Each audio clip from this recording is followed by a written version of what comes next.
It's the Chartographers.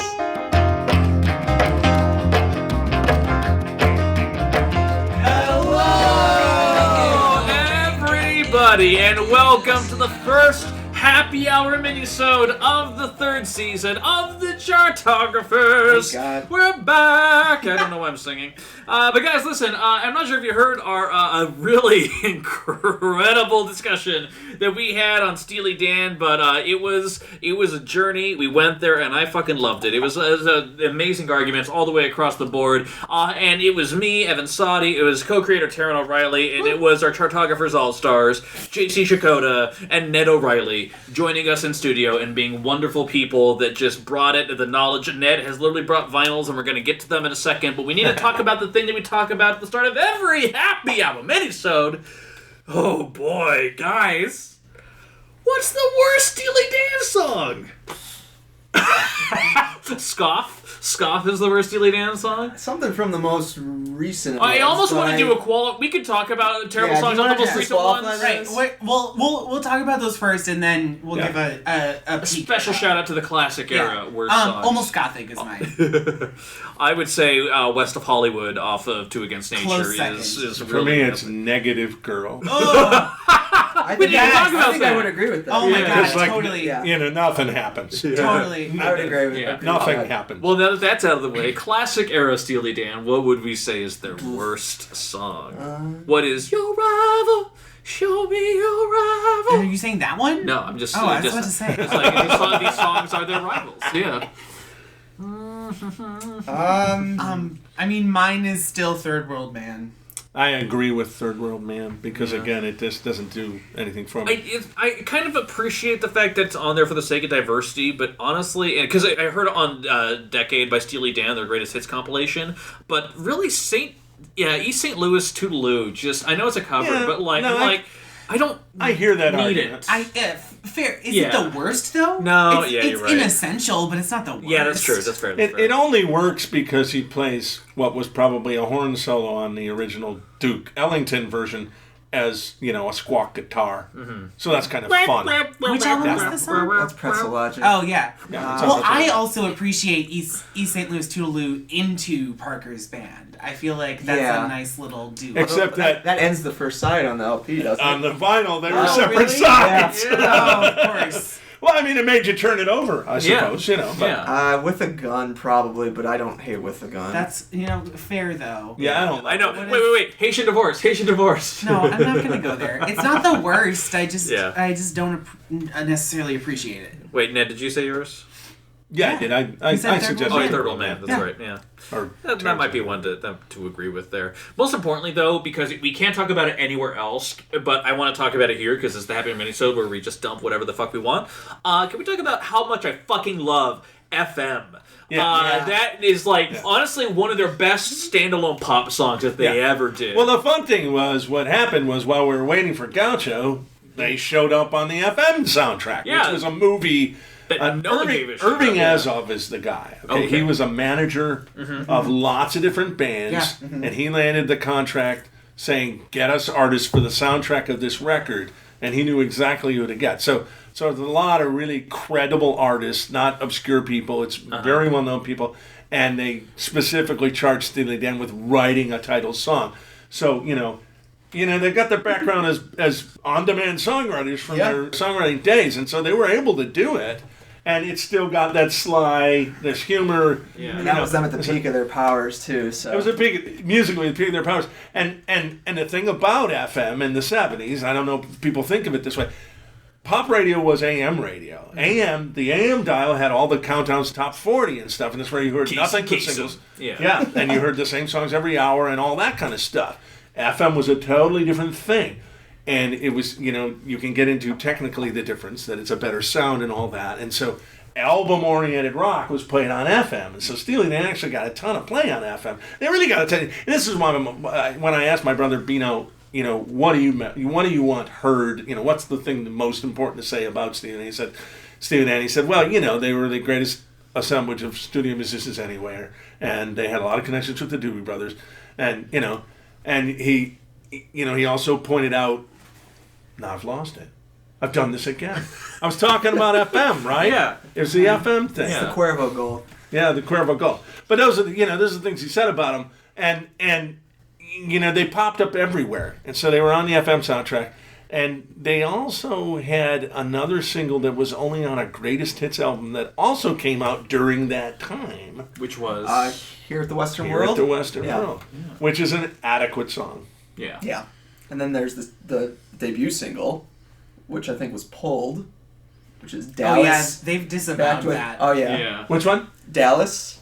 Have you heard Dallas? I don't know. To us. It's Jim Hoder on vocals, actually. Ah. Yeah. That would explain why he hasn't heard Dallas. Yeah. I don't even know. Yeah. There's like debate whether it was even actually released. Yeah. It was like sort of a contractual thing or something. Moving up 2 spots to number 12, it's Peg.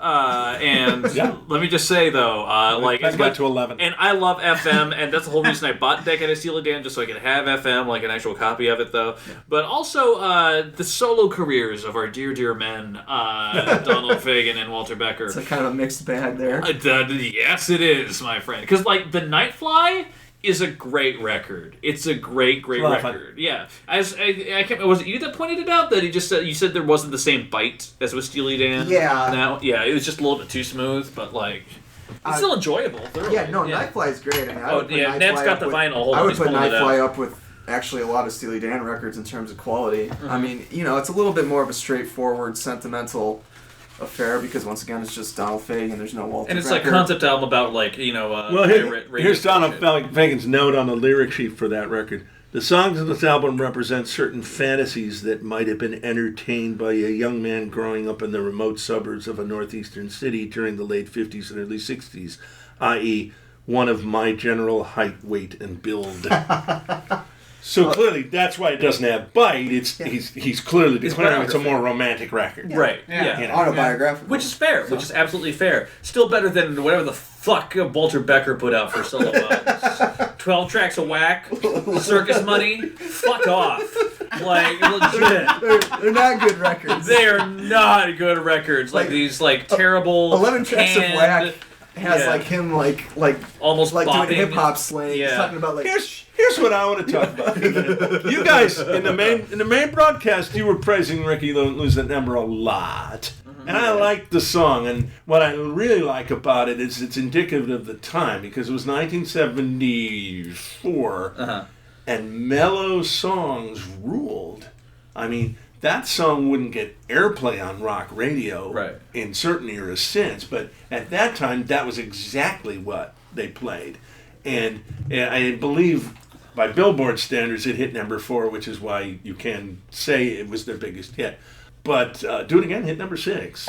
Yeah. So it was awfully close. Those are the only two that cracked the top 10 because both, I think, Peg and Reelin' in Years Peg was stopped close. at 11. Yeah. yeah. But whatever, if numbers matter. Thank you, Casey. I mean, the thing about also anyone paying attention now, just a little context, like hitting number 11 in the 70s was still a huge hit. That's a hit. That's not number 20 necessarily is a hit. that's not necessarily the case anymore. Right. You can have a song hit number 15 and you've never heard it anywhere. Yeah. But I mean, But the other thing is that in more modern formats, there's a ton of oldies radio out there, and a lot of us listen more to that than current pop. Right. Yeah. And so when you listen to that in recent years, Piano Man is the biggest song That's ever existed in history. When it stopped at 22 when it came out. Check out our season finale. Born to Run, Bruce Springsteen. Or Edge of 17. Edge of 17. Yeah. It stopped at number 41. Didn't even hit Tiny the top Dancer, 40. same thing. Yeah, Tiny Dancer, another one too. Wasn't even a single. Yeah. Tiny Dancer. And you would swear it was His John's biggest hit because it's all over oldies radio. Or like, for example, what's the Journey song? Can't Stop. Yeah. Peaked at number 6. Yeah. Like, was beat out by a bunch of other hits. Well, and if you ever get a chance, like podcast, Don't Stop Believin' didn't even crack the top 20. Really?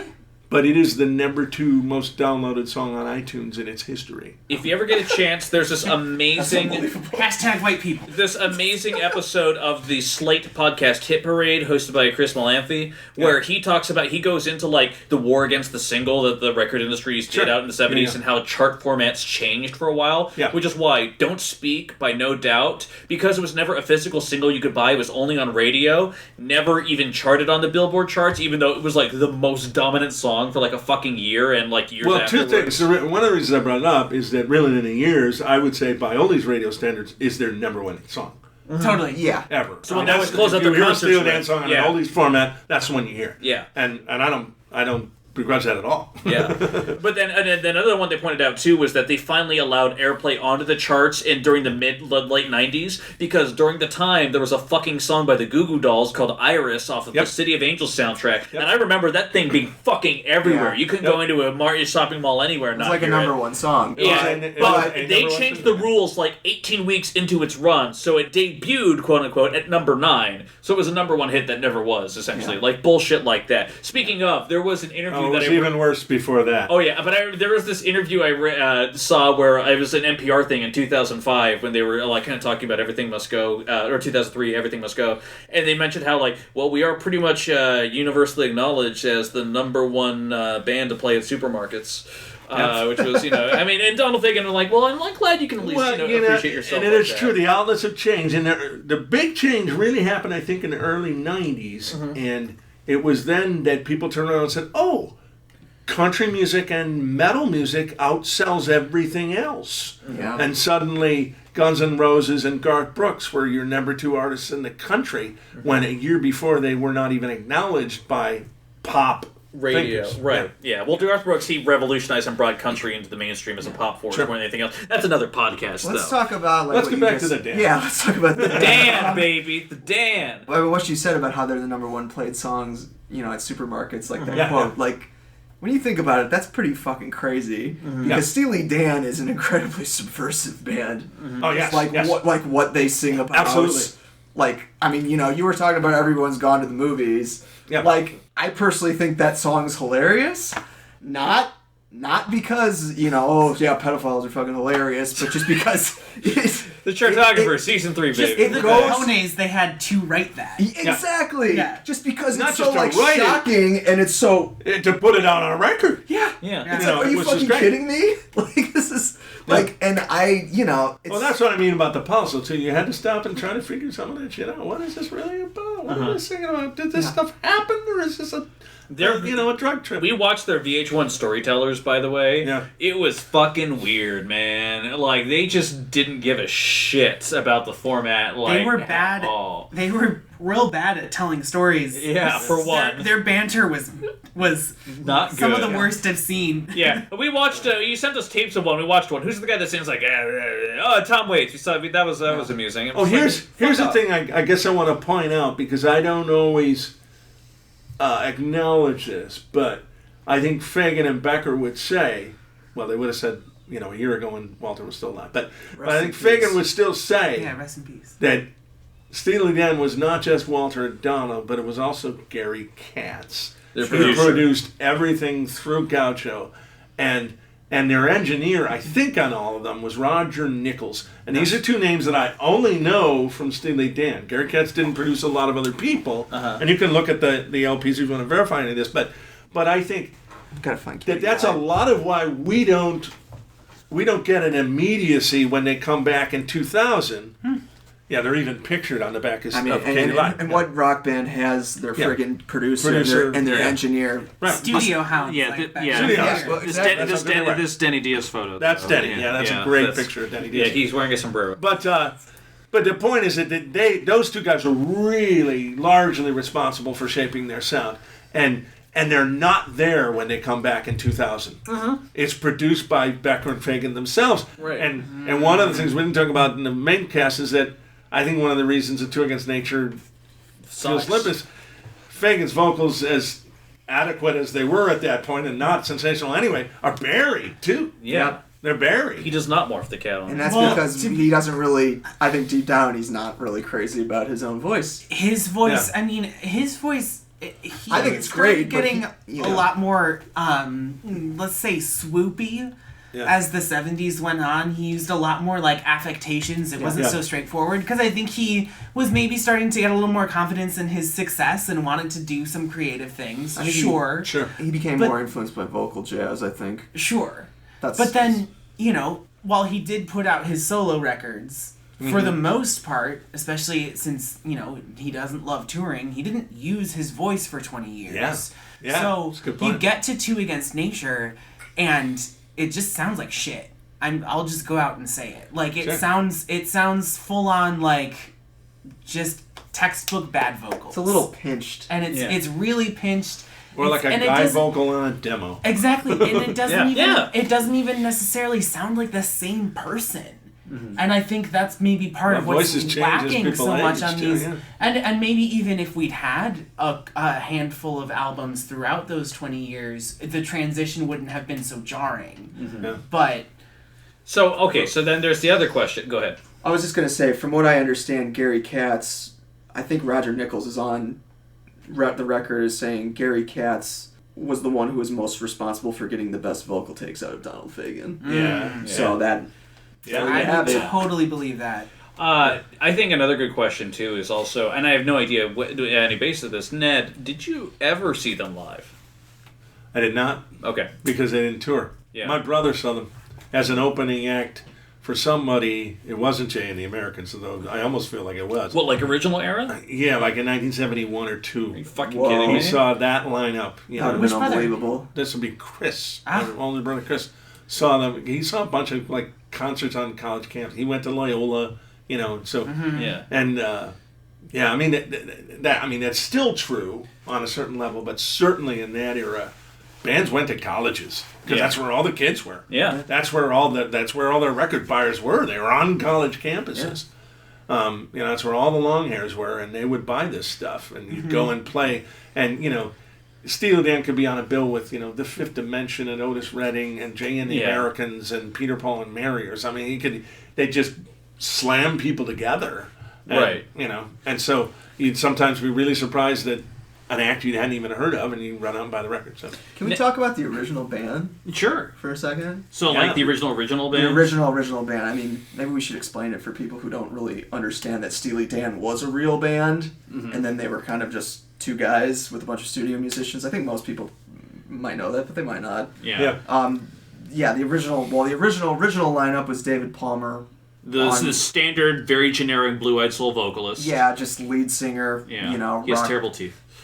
Six eye teeth, according to Becker and Fagen. Oh wow! All right. And then Jim Hoder on drums, Jeff Skunk Baxter, of course, on guitar, Denny Diaz on guitar, and then Walter Becker played bass at first. Yep. And then Donald Fagen on piano and vocals. Yep. So that was a great fucking band. Yeah, well, because and also this ties with the Steely Dan Doobie Brothers connection too. Yes. Because Skunk left them. Correct me if I'm wrong. To join the Doobies at Correct. one point. And Jim Hoder was actually offered to be the second drummer in Doobie Brothers, but he was loyal to the Dan because. And at that point, on Pretzel Logic, they didn't use Jim Hoder even though he was still in the band. They used Jeff Porcaro or Jim. What's the guy's name? Fuck, he was on a lot of like which record? Beatles records. You're talking about Pretzel Logic. I'll see if I can find it here.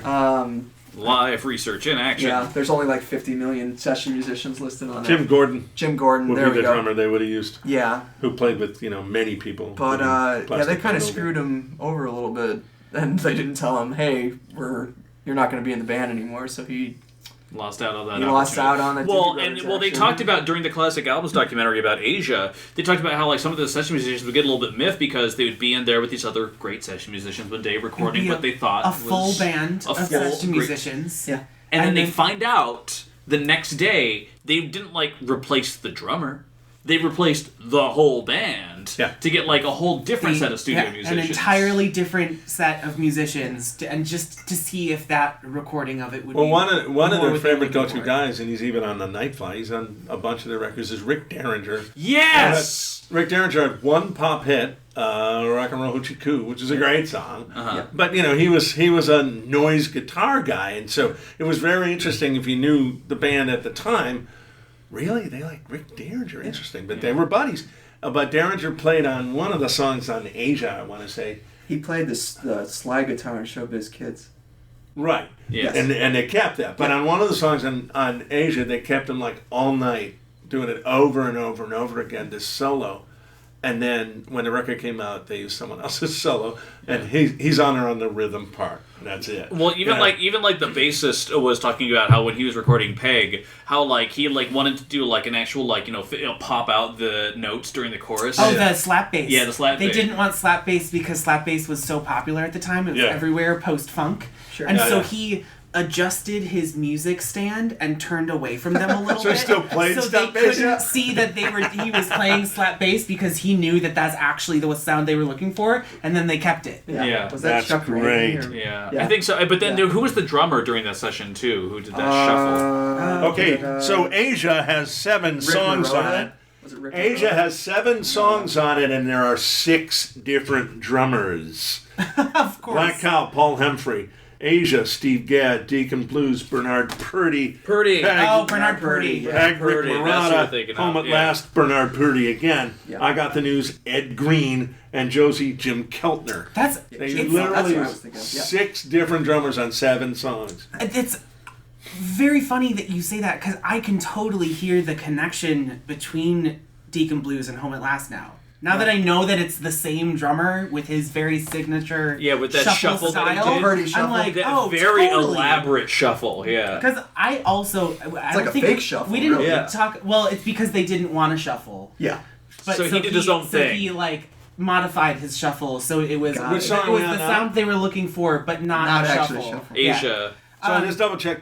The with Deacon bassist Blues. on Asia is Chuck Rainey on all but Deacon Blues, where Walter Becker plays it. There we Okay. go. There Chuck we go. Rainey Yeah. is probably the guy you're talking about. Yeah. And he's on a couple of their other records too. Yeah.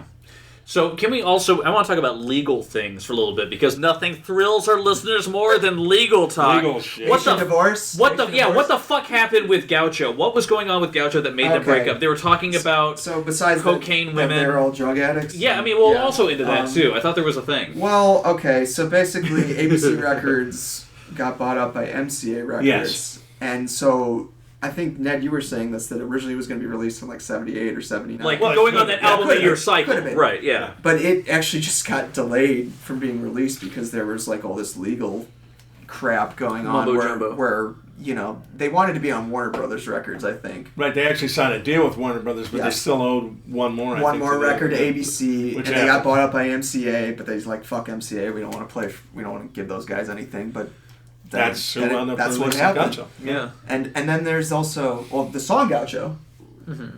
That's that was a legal thing because Oh Keith, yeah. Keith Jarrett. Yes, because he's They a got- credited player Yes, or a which, credited and they songwriter. definitely. I mean, if you've heard that Keith Jarrett record, I forget what song it is, but the intro and Gaucho, you know, don't.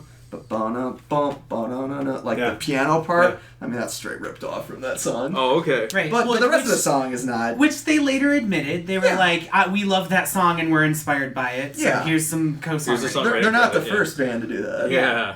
And they won't be the last. They won't be the last, right? But why did they stop being Steely Dan at that point? I think Becker Walter had Becker a ton was- to do with it. He was a mess. Yeah. You know, Walter Becker was heroin addict, probably coke addict. I don't know, barbiturates. And his girlfriend died of an overdose. Yeah, During and he that. got sued for like $17 million or Oh something yeah, by her family, or something because like that. because they claimed that he introduced her to drugs. Sure. Yeah, which- and, Which he which probably did. is probably fair. True, but And he you know. ended up winning that lawsuit, He but did. it's still, I mean, it he was... got hit by the car too. Yes. Oh, I just fuck read yeah. that today. He got hit by a car during that time. And had like months of recovery. Yeah, he had like compound fractures in his leg and all Yeah. this shit.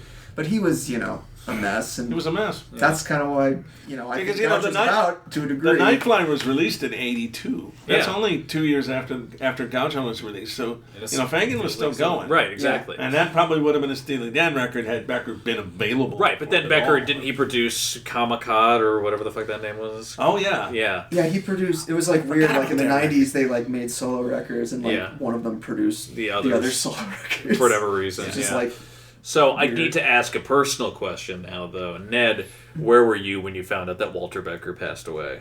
I think it was just at home. Okay. I think.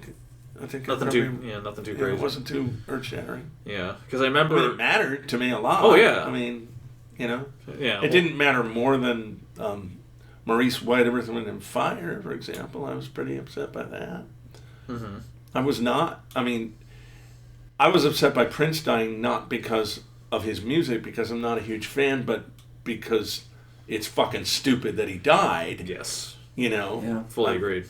Becker at least had a history that it makes sense that he died, but Prince was like, oh my god. Come on. David Bowie basically planned his death. So, that's a different thing. David Bowie, quick side note, saw a fortune teller who predicted the date of his death 3 years before he died, which is why he planned his album release the way that he did. Yeah. So it came out 2 days before he passed. And it came true, that he actually died on that. And it was probably euthanasia. Well, to be fair though, I don't know that it was, he had cancer. Yeah. So and when you're that progressed in cancer, there's a certain level of holding on. Well, let's pull the plug. So right. He knew. Yeah. But anyway, so Becker. That's a great album, by the way. I did not know that Becker was sick, but I hadn't been following them. Right. Their news. But. Yeah, I mean, it didn't surprise me because of his history. Mm-hmm. But. It still felt like it came out of nowhere, because at the very least he kept his illness pretty much a secret. I was pissed because I've been wanting to see, selfishly, I've been wanting to see them for so long. And I was going to 2 years ago at weren't they at that desert trip thing or something? Probably. In LA, because I lived down in LA. Yeah. For a little bit. Oh yeah, Old Cella. Yeah. Old Cella. That was where they were at. Yeah. So I was going to go to that, and then I didn't, and then he died, and now I get to never see Walter Becker play guitar, which sucks because it would have been cool to hear. Because he does the solo on Josie. Yeah. And the solo on Josie is the smoothest. Okay, story about Josie. You know your Aunt Cecily, Taran. My oldest sister, who was an absolute hippie as a young woman and embraced everything hippie, and I'll just leave it at that. And but as she has aged, has changed some, okay? And she's known in our family as, an aunt, because she has no children of her own, that kind of thing. But she always said, back in the day, and she never has married, although she has a life partner, but she said back in the day that if she ever got married, the wedding processional song would be Josie. How about that? That's one of the coolest things she ever said, and you should know that about her. Oh my God. Well, and she said a lot of cool things, but for me, that's one of the coolest. If JC ever gets married, I have a feeling I'll be DJing and playing so much. And I'm not talking about the reception. Yeah. She wants to march down the aisle. No, but I'm talking about JC. You'll just be playing Gaucho. That's all I want. You want to kiss, and all of a sudden, Babylon sister, shake it. Do. So but the other legal thing though, is fucking Walter Becker, the contract that they signed when they formed a band.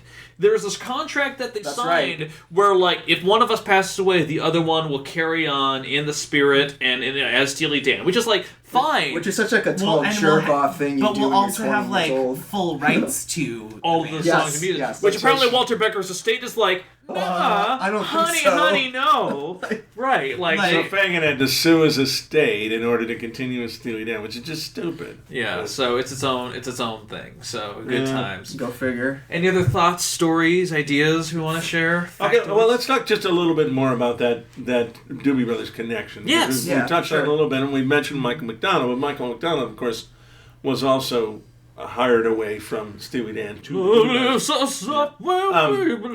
with the Doobie Brothers, and that's a whole other story. But the Doobie Brothers, their main singer-songwriter was Tom Johnston, and he had a lot of health issues and wasn't able to tour, and that's why the Doobie Brothers were looking for new people, and they got both Baxter to play the guitar parts, and McDonald to handle some of the lead vocals and keyboards. Yes, and since he was a keyboard player, he said that too, because the Doobie Brothers never had a keyboard player before that. Right. They often used Billy Payne from Little Feat, but he was only in session, and so live they played without keyboards. And so now was born. They could cover it all, and it totally changed the sound of the Doobie Brothers. And and we all knew that in the 70s. Oh yeah, these guys are in both bands, aren't they? And I'm sure that Baxter was just kind of bored. It's like, well, we're not going to tour anymore. What? They also didn't really like Jeff Baxter that much personally. I forget which song it is. It might be Bad Sneakers, where they go, 5 names that I can hardly stand to hear, including yours and mine, and one more chimp who isn't here. That's about The skunk. chimp is skunk. That's so Oh, nasty. wait. Can we talk about the Eagles Steely Dan rivalry? Oh yeah, for sure. Yeah. So there's what song is it? I think Everything You Did, where they say turn up the Eagles, the neighbors are listening. We always took that to be the band. Yeah. Yeah. Oh yeah, Yes. yeah. Well, And it as is. did the Eagles. Yes. Yes. Yeah. As did the So then Eagles. on Hotel California, the Eagles say, okay, I don't know what the fuck that's about. So there's the line, they brandish their Steely knives, but they still can't kill the beast. Yeah. Which I think was basically like saying, like, yeah, you guys are like, I don't know. Your weak sauce. Well, it pussies or something. No, it was more of a... The Eagles made a ton more money Yeah. than Steely Dan ever did. Yeah. Steely Dan has gone on record saying that it was like an homage to, and it was Oh, more of a yeah. friendly rivalry than it was like. But did the serious.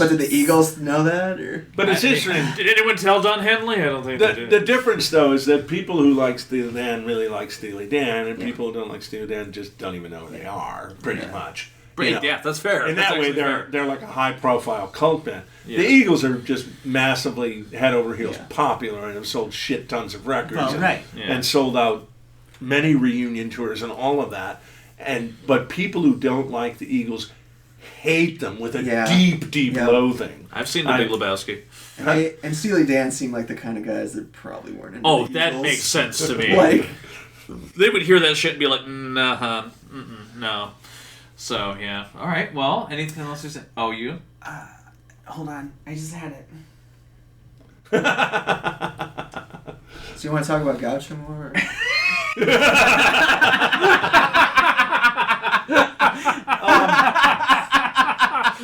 I'm going to say no, but I'll listen to you talk about I it if think you that want. the Chartographers will license a spin-off podcast for JC where he goes track by track through Steely Hey, Dan I already discography. said we made the pillow. Yeah. Was that recorded? Was that part No, of the that was recording? not. that Okay, was- so I'll tell that story again. Oh, God. So back in 1980 or so, my wife and I, newlyweds, doing Christmas presents, we did these 2 pillows where we made a pillow-shaped record, or a record-shaped pillow, I guess what it is.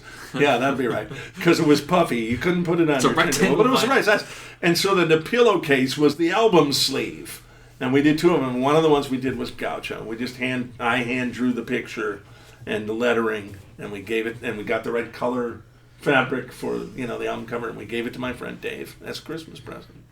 Wonderful. That's unbelievable. Yeah. Well, I know what JC wants, and if anyone... Yeah. And I know if there's any Etsy crafters out there that would like a shout-out, JC, a It's- Gaucho pillow. it's thechartographers@gmail.com. That's how Spangled you get a leather hold of us.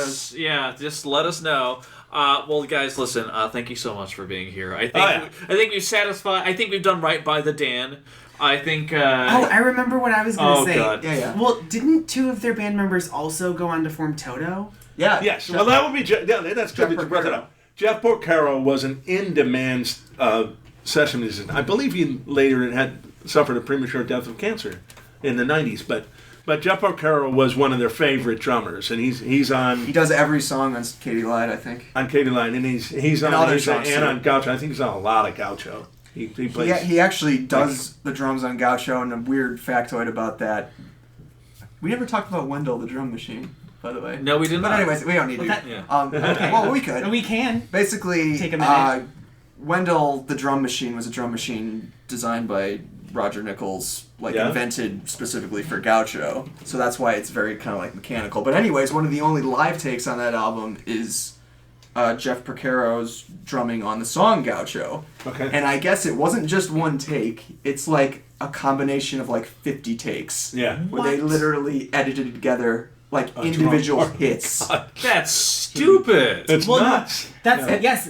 Because I remember reading about Wendell, and so they did that for the song Gaucho, and then they were like, "Well, we wish we could just do this for the whole album and just take like the exact hit that we want and just keep using it, so it's not an imperfect take." Yeah. And then he was like, "Oh, I can make that happen," and designed this drum machine, which is why it then later became like a Grammy-winning drum machine. Yeah. Yeah. So we were all psyched when Toto emerged as a band because there were all these session musicians that have been on people's records like Steely Dan.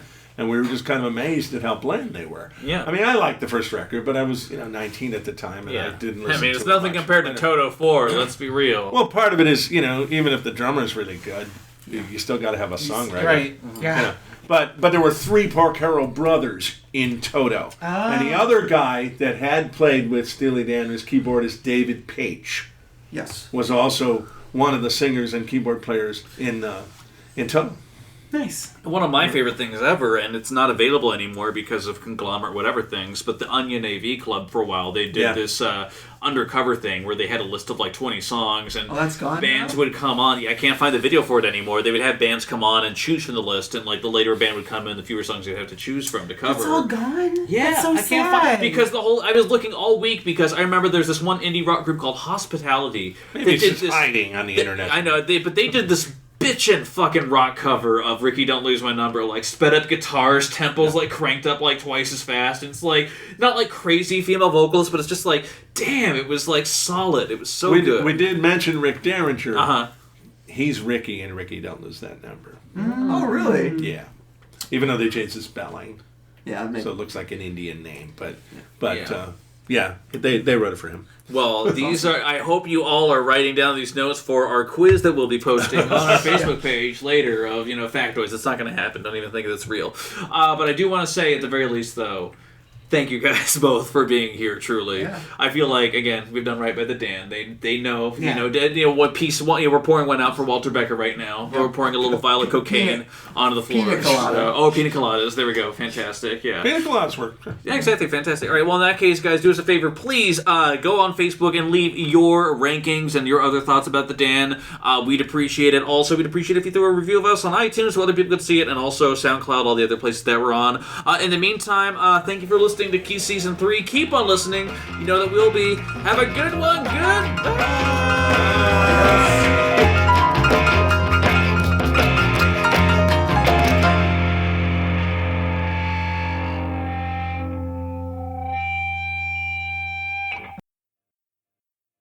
Babylon sister, shake it.